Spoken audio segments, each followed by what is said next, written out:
ओम शांति। मैं एक व्रता आत्मा सर्व सिद्धि स्वरूप हूँ।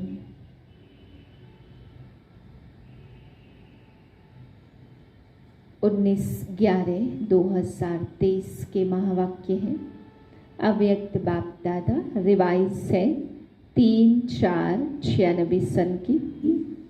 आज बाबा हम बच्चों को समझाते कि बच्चे कोटों में कोई में कोई, आप बच्चों को बाप ने चुना तो बाप को बहुत बहुत खुशी है। बाबा पूछते आप बच्चों को ज़्यादा खुशी है या बाप को खुशी है? तो बाबा कहते बाप को तो जितने बच्चे हैं उतनी ज़्यादा खुशी है, आपको तो सिर्फ अपनी और बाप की डबल खुशी है, बाकी बाप को तो कई गुना खुशी है। फिर बाबा कहते बाप की खुशी सदा खुशी है, अविनाशी खुशी है। तो आप बच्चों की भी अविनाशी है या बाबा कहते कभी कभी खुशी गायब हो जाती है। बाबा कहते बच्चे चाहे श्वास चला जाए, शरीर चला जाए, लेकिन खुशी नहीं जाए, ऐसी अविनाशी खुशी आप बच्चों को लानी है। फिर बाबा कहते जितना जितना सेवा में उमंग उत्साह होता उतना उतना आप निमित्त आत्माओं को वैराग्य वृत्ति को भी इमर्स करना है। बेहद का वैराग जब आएगा तब बाबा कहते अनेक आत्माओं के अंदर भी वैराग की लहर आएगी। जब तक आप में वैराग वृत्ति नहीं होगी तो उन अनेक आत्माओं में भी वैराग की लहर जागेगी नहीं। बाबा कहते सेवाएं बहुत करते तो इससे प्रजा तैयार हो रही है, लेकिन जितना जितना बेहद का वैराग होगा उससे बाबा कहते हैं सबको बाप का परिचय मिलेगा। और वैराग वृत्ति है नहीं और हम सोचते हैं सबको बाप का परिचय मिले, तो बाबा ने कहा इतनी सेवा इतनी जल्दी हो नहीं सकती, इसलिए बेहद के वैराग वृत्ति को इमर्स करो। टॉपिक है सेवाओं के साथ साथ बेहद की वैराग्य वृत्ति द्वारा पुराने व व्यर्थ संस्कारों से मुक्त बनो। आज बेहद का बाप अपने बेहद के सदा सहयोगी साथियों को देख रहे हैं। चारों ओर के सदा सहयोगी बच्चे सदा बाप के दिल पर दिल तख्त नशीन।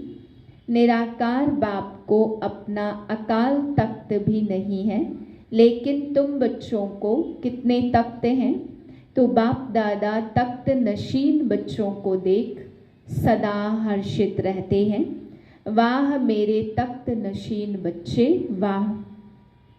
बच्चे बाप को देखकर खुश होते हैं। आप सभी बाप दादा को देख खुश होते हो, लेकिन बाप दादा कितने बच्चों को देखकर खुश होते हैं? क्योंकि हर एक बच्चा विशेष आत्मा है, चाहे लास्ट नंबर में भी है, लेकिन लास्ट होते हुए भी फास्ट है। कोटों में कोई और कोई की लिस्ट में है, इसलिए एक एक बच्चे को देख बाप को ज़्यादा खुशी है या आपको है? दोनों को। बाप को कितने बच्चे हैं? जितने बच्चे उतनी खुशी है, और आपको सिर्फ डबल खुशी है। बस आपको परिवार की भी खुशी है, लेकिन बाप की खुशी सदा काल की है। और आपकी खुशी सदा काल है या कभी नीचे ऊपर होती है? बाप दादा समझते हैं ब्राह्मण जीवन का श्वास खुशी है, खुशी नहीं तो ब्राह्मण जीवन भी नहीं। और अविनाशी खुशी कभी कभी वाली नहीं, परसेंटेज वाली नहीं। खुशी तो खुशी है, आज 50% कल 100% है, तो जीवन का श्वास नीचे ऊपर है ना। बाप दादा ने पहले भी कहा है कि शरीर चला जाए लेकिन खुशी नहीं जाए। तो यह पाठ सदा पक्का है या थोड़ा थोड़ा कच्चा है? सदा अंडरलाइन है कभी कभी वाले क्या होंगे? सदा खुशी में रहने वाले, पास विद ऑनर। और कभी कभी खुशी में रहने वालों को धर्मराजपुरी पास करनी पड़ेगी। पास विद ऑनर वाले 1 सेकंड में बाप के साथ जाएंगे, रुकेंगे नहीं। तो आप सब कौन हो? साथ चलने वाले या रुकने वाले? साथ चलने वाले। ऐसा चार्ट है क्योंकि विशेष डायमंड जुबली के वर्ष में बाप दादा की हर एक बच्चे के प्रति क्या शुभ आशा है वह तो जानते हो ना।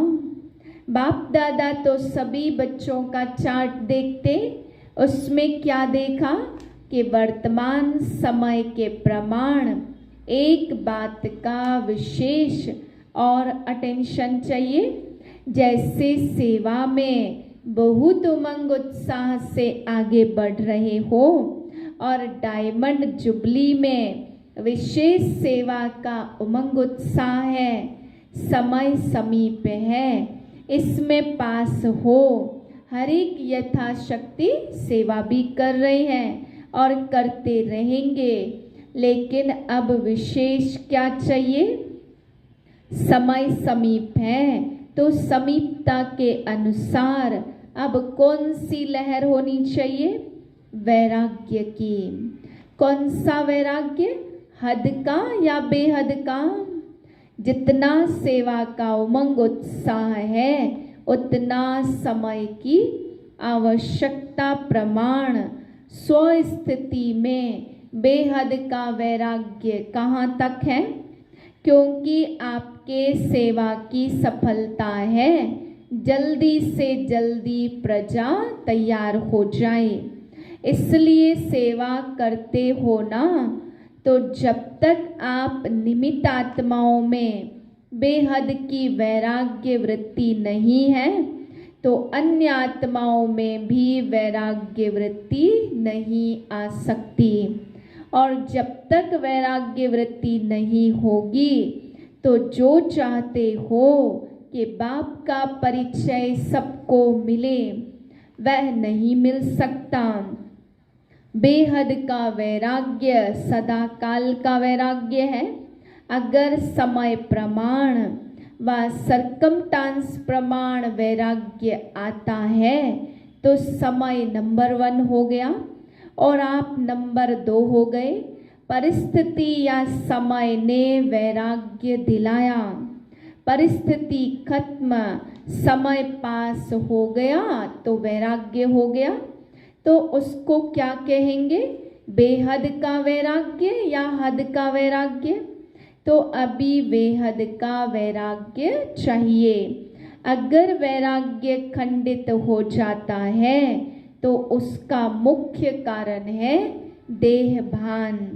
जब तक देह भान का वैराग्य नहीं है तब तक कोई भी बात का वैराग्य नहीं आ सकता, सदा काल नहीं रह सकता। संबंध से वैराग्य यह बड़ी बात नहीं है, वह तो दुनिया में भी कई को दिल से वैराग्य आ जाता। लेकिन यहाँ देहभान के जो भिन्न भिन्न रूप हैं उन भिन्न भिन्न रूपों को तो जानते हो ना। कितने देहभान के रूप हैं उनका विस्तार तो जानते हो। लेकिन इस अनेक देहभान के रूपों को जानकर बेहद के वैराग्य में रहना, देहभान देही अभिमान में बदल जाए। जैसे देहभान एक नेचुरल हो गया है, बेहद के वैराग्य में रहना भी नेचुरल हो जाए। क्योंकि हर बात में पहला शब्द देह ही आता, चाहे संबंध है तो भी देह का ही संबंध, पदार्थ है तो देह का पदार्थ। तो मूल आधार देह भान है। जब तक किसी भी रूप में देह भान है तो वैराग्य वृत्ति हो नहीं सकती। और बाप दादा ने देखा वर्तमान समय जो देह भान का विघ्न है उसका कारण है देह के जो पुराने संस्कार हैं उनसे वैराग्य नहीं है। पहले देह के पुराने संस्कारों से वैराग्य चाहिए। संस्कार स्थिति से नीचे ले आते हैं। संस्कार के कारण सेवा में व संबंध संपर्क में विघ्न पड़ते हैं। तो रिजल्ट में देखा कि देह के पुराने संस्कार से जब तक वैराग्य नहीं आया तब तक बेहद का वैराग्य सदा नहीं रहता। संस्कार भिन्न भिन्न रूप से अपनी तरफ आकर्षित कर लेते हैं। तो जहाँ किसी भी तरफ आकर्षण है वहाँ वैराग्य हो नहीं सकता। तो चेक करो कि मैं अपने पुराने व व्यर्थ संस्कार से मुक्त हूँ। कितनी भी कोशिश करेंगे, करते भी हैं, वैराग्य वृत्ति में रहे, लेकिन संस्कार कोई कोई के पास या मेजॉरिटी के पास किस न किस रूप में ऐसे प्रबल हैं जो अपनी तरफ खींचते रहते। तो पहले पुराने संस्कार से वैराग्य, संस्कार न चाहते भी इमर्ज हो जाते हैं। क्यों चाहते नहीं हो, लेकिन सूक्ष्म में संस्कारों को भस्म नहीं किया। कहाँ न कहाँ अंश मात्र रहे हुए हैं। फिर कहते हो चाहते नहीं थे, लेकिन क्या हो गया? हो गया, हो जाता।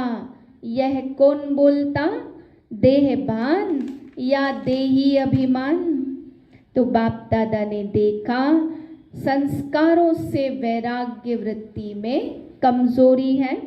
खत्म किया, लेकिन अंश भी नहीं हो ऐसा खत्म नहीं किया है। और जहाँ अंश है वहाँ वंश तो पैदा होगा ही।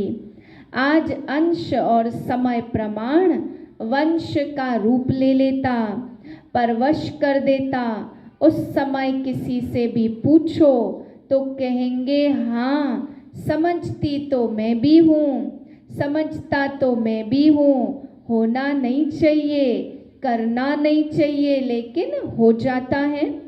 तो नॉलेजफुल हुए या नॉलेज पुल हुए? नॉलेज पुल अर्थात नॉलेज को खींचने वाले। तो नॉलेजफुल है, उसे कोई भी संस्कार संबंध पदार्थ वार कर नहीं सकता। तो डायमंड जुबली मना रहे हो ना?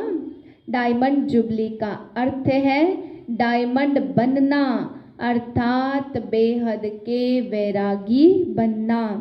जितना सेवा का उमंग है उतना वैराग्य वृत्ति का अटेंशन नहीं है।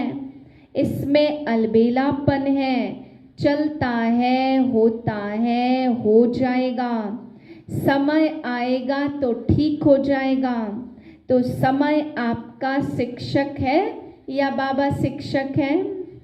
कौन है? अगर समय पर परिवर्तन करेंगे तो आपका शिक्षक समय हो जाएगा। आपकी रचना आपका शिक्षक हो, यह ठीक है। जब ऐसी परिस्थिति आती तो क्या कहते हो? समय पर ठीक कर लूंगी, हो जाएगा।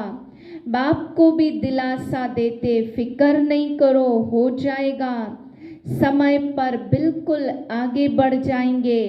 तो समय को शिक्षक बनाना, यह आप मास्टर रचयिता के लिए शोभता है, अच्छा लगता है? नहीं, समय रचना है और आप मास्टर रचयिता हो।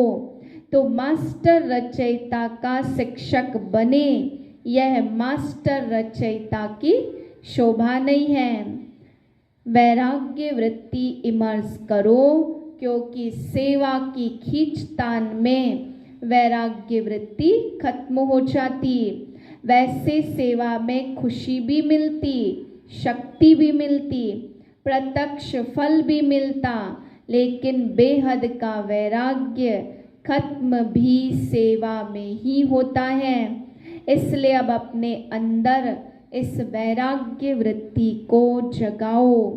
कल्प पहले भी बने थे तो आप ही थे कि और थे, आप ही है ना।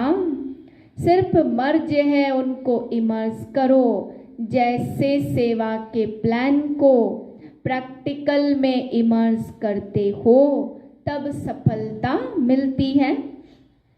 ऐसे अभी बेहद के वैराग्य वृत्ति को इमर्ज करो। चाहे कितने भी साधन प्राप्त हैं, और साधन तो आपको दिन प्रतिदिन ज़्यादा ही मिलने हैं, लेकिन बेहद के वैराग्य वृत्ति की साधना मर्ज नहीं हो, इमर्ज हो। साधना और साधन का बैलेंस, क्योंकि आगे चल करके प्रकृति आपकी दासी होगी। सत्कार मिलेगा, स्वमान मिलेगा, लेकिन सब कुछ होते वैराग्य वृत्ति कम नहीं हो तो बेहद के वैराग्य वृत्ति का वायुमंडल स्वयं में अनुभव करते हो कि सेवा में बिजी हो गए हो। जैसे दुनिया वालों को सेवा का प्रभाव दिखाई देता, ऐसे बेहद के वैराग्य वृत्ति का प्रभाव दिखाई दे। आदि में आप सभी की स्थिति क्या थी? कराची में जब थे, बाहर की कोई सेवाएं नहीं थी, साधन थे, लेकिन बेहद के वैराग्य वृत्ति के वायुमंडल ने सेवा को बढ़ाया। तो जो भी डायमंड जुबली वाले हैं, उन्होंने आदि संस्कार अब मर्ज हो गए हैं। अब फिर से इस वृत्ति को इमर्ज करो। आदि रत्नों के बेहद वैराग्य वृत्ति ने स्थापना की। अब नई दुनिया की स्थापना के लिए फिर से वही वृत्ति, वही वायुमंडल इमर्ज करो। तो सुना क्या जरूरत है? साधन ही नहीं है और कहो हमको तो वैराग्य है, तो कौन मानेगा? साधन हो और वैराग्य हो। पहले के साधन और अभी के साधनों में कितना अंतर है? साधना छिप गई और साधन प्रत्यक्ष हो गए। अच्छा है साधन बड़े दिल से यूज करो, क्योंकि साधन आपके लिए ही है ना, लेकिन साधना को मर्ज नहीं करो। बैलेंस पूरा होना चाहिए। तो डायमंड जुबली वाले क्या करेंगे? लहर फैलाएंगे ना। दुनिया वाले तो देसी घी खाते, लेकिन आप तो पीते थे, घी की नदियाँ देखी। तो डायमंड जुबली वालों को विशेष काम करना है। आपस में इकट्ठे हुए हो तो रूह रिहान करना। जैसे सेवा की मीटिंग करते, वैसे इसकी भी मीटिंग करो। अभी अभ्यास चाहिए। जब चाहे, जहाँ चाहे, जैसा चाहे, वहाँ स्थिति को सेकंड में सेट कर सके। सेवा में आना है तो सेवा में आए, सेवा से न्यारे हो जाना है तो न्यारे हो जाएं। ऐसे नहीं सेवा हमको खींचे, सेवा के बिना रह नहीं सके। जब चाहे, जैसे चाहे, विल पावर चाहिए। विल पावर है, स्टॉप तो स्टॉप हो जाए, ऐसे नहीं लगाओ स्टॉप और हो जाए question mark. Full stop, stop भी नहीं, फुल स्टॉप। जो चाहे वह प्रैक्टिकल में कर सके। चाहते हैं लेकिन होना मुश्किल है, तो इसको क्या कहेंगे? विल पावर है कि पावर है? संकल्प किया व्यर्थ समाप्त, तो सेकंड में समाप्त हो जाए। बाप दादा ने सुनाया ना, कई बच्चे कहते हम योग में बैठते हैं लेकिन योग के बजाय युद्ध में होते हैं। योगी नहीं होते, योद्धे होते हैं। सोचना और होना सेकंड का काम है।